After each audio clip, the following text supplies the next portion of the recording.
Madam Khaleda জিয়ার হাত ধরেই আমি বিএনপিতে ছিলাম 5 বছর। বিএনপি 5 বছর করে আমি আমার চাকরি হারাইছি। দেখেন, দল অদল বদল এটা বাংলাদেশের কালচারে আছে। বাংলাদেশের রাজনৈতিক এটা মানে জোয়ার ভাটার দেশ। আমরা যারা রাজনীতি করি আমাদের চূড়ান্ত লক্ষ্যটা কি? আমাদের চূড়ান্ত লক্ষ্যটা জনগণের খেদমত করা। এখন যেখানে গেলে যেখানে থাকলে আমি জনগণের খেদমত করতে পারবো, সেটা মানুষ চাইতে পারে। কখনো কোনো সেটা রং হইতে পারে, কখনো কোনো সেটা ভুল হইতে পারে, কিন্তু মানুষের চাওয়া তো রং না, ভুল না। আমি চাইতেই পারি বা আমি মনে করতে পারি যে আমি যদি এই দলে থাকি তাহলে আমি মানুষকে বেশি সার্ভিস দিতে পারবো, সমাজকে বেশি খেদমত করতে পারবো, মানুষের জন্য কিছু করতে পারবো। আর যদি অন্য দলে থাকি তাহলে আমি পারবো না। এই দৃষ্টিভঙ্গি থেকে হয়তো একসময় আমি মনে করেছিলাম। আমি বিএনপির রাজনীতি করেছি 5 বছর, এটা সত্য।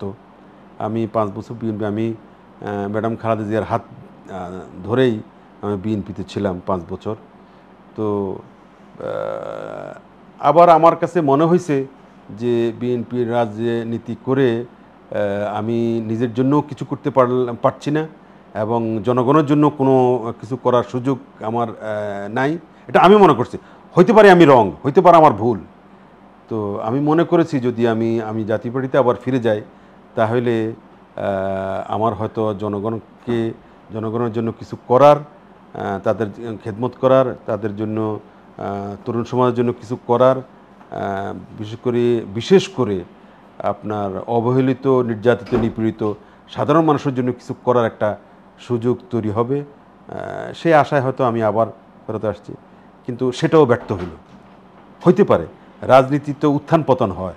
আপনি আজকে যেটাকে সঠিক মনে করেন কালকে সেটা ব্যাঠিক, কালকে যেটা ব্যাঠিক মনে করেন পরশুদিন সেটা সঠিক। এটা হইতে পারে, সময়ে বলে দিবে কি করবে না করবে। সুতরাং আমরা সময়ের দিকে চাই থাকতে হবে। বিএনপি 5 বছর করে আমি আমার চাকরি হারাইছি। যদি আপনি বলেন 5 বছর যখন তখন আওয়ামী লীগ ক্ষমতায়, তো 5 বছর আমি বিএনপি করছি।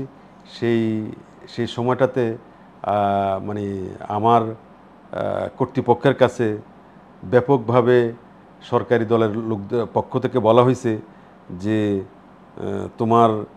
তোমার লোক কি করে বিরোধী দল করে।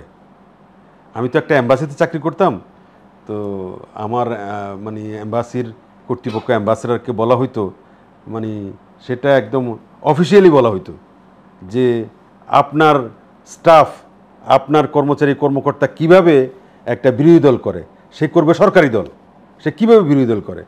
তো আপনারা জানেন যে বিশেষ করে আরব দেশের লোকেরা, আরব এম্বাসির যারা কর্মরত থাকেন সেই ডিপ্লোমেটরা সাধারণত বিরোধী দল পছন্দ কম করে।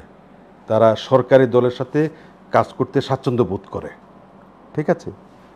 তো আমি যখন এম্বাসিতে চাকরি করতাম তখন আমার কর্তৃপক্ষকে, আমার অ্যাম্বাসেডরকে বলা হতো যে আপনার অমুক স্টাফ, আপনার অমুক কর্মকর্তা অমুক দল করে, সে সরকার বিরোধী কর্মকাণ্ডে জড়িত, সে এই করে সেই করে, রাষ্ট্রবিরোধী, সরকার বিরোধী।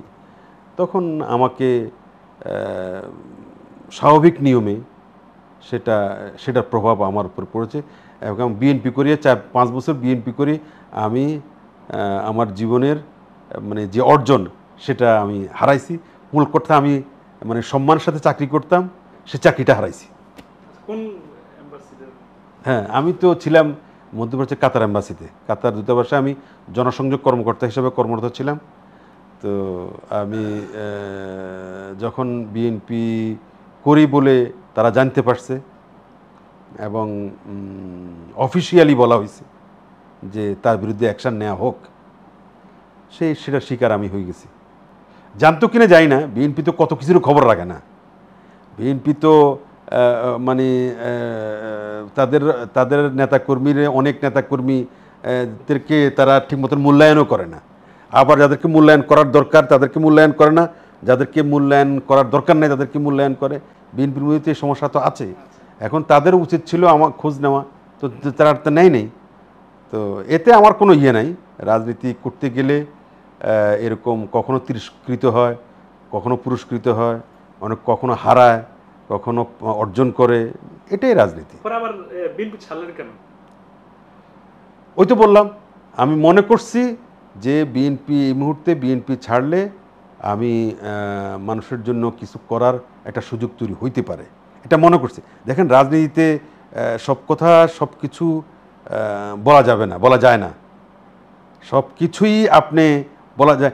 আমি নিজে, আমার তো নিজের তো একটা স্বাধীনতা আছে।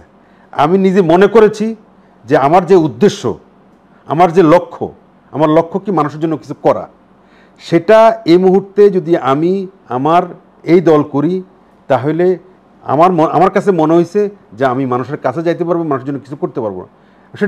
সেটা অনেক সময় ভুল হইতে পারে, এবং আমার ক্ষেত্রে হয়তো হয়েছে। এখন এই ভুলটা রাজনীতির ক্ষেত্রে রাজনৈতিক কর্মীরা ভুল শুদ্ধর মধ্য দিয়ে এগিয়ে চলে। আমি আবার মনে করছি যে আমাকে জাতীয় পার্টিতে ফিরে আসা উচিত, এই জন্য আমি আবার ফিরে আসছি।